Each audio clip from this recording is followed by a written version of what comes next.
This is Catholic Daily Reflections for Thursday of the 7th week in Ordinary Time.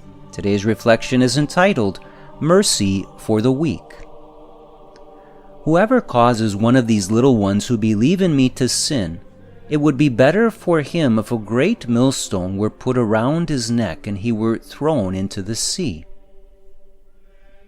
St. Bede, an early church father, states that he who is great, whatever he may suffer, departs not from the faith, but he who is little and weak in mind looks out for occasions of stumbling. In other words, the little ones here could be understood to be those who are weak in faith and are constantly looking for reasons to depart from the faith. Consider who might struggle with this tendency in your own life. Perhaps there is a family member who continually questions the practice of the faith. Perhaps someone you know considers him or herself a fallen-away Catholic. According to St. Bede, these are the little ones of whom Jesus is speaking. When dealing with someone who appears to lack faith, expresses doubts and disagreements, is caught in a life of manifest sin, or has begun to walk away from the practice of the faith, there can be a temptation to criticize, argue, or condemn. If this is a temptation you struggle with, then listen closely to Jesus' words. Whoever causes one of these little ones who believe in me to sin. We cause those who are weak in faith to sin when we fail to show an abundance of virtue toward them during their struggles. Deep down, most people who are struggling with a life of sin or a weakness of faith do in fact have some faith.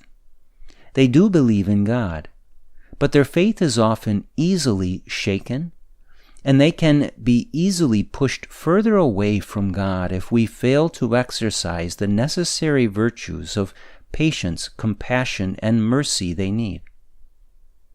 With that said, we also have to avoid offering a compassion that is not grounded in the truth.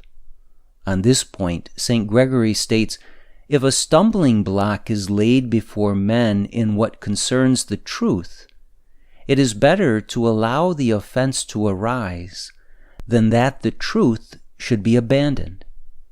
In other words, it is not compassionate or merciful to show support for another in their error so as to make them feel good. The truth of the gospel must never be abandoned.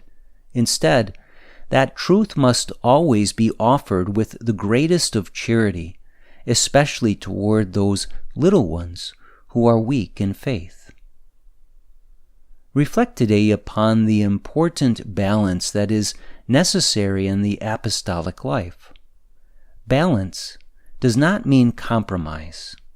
Rather, it means that we seek to continually bring forth the full truth of the gospel while also seeking to exercise the fullness of every virtue in the process. Do not become a stumbling block to others in the faith. Seek instead to lavish God's grace and mercy upon those in your life who need it the most. If you do, then many of those little ones will one day become truly strong in the grace and truth of our loving God. Let us pray. Most merciful Lord, you desire that all of your children come to the full revelation of your truth and mercy. Please use me as you choose to reach out to those who struggle with their faith and need to be treated with the utmost care. May I never be a stumbling block to them, but always a bridge to you and your abundance of grace.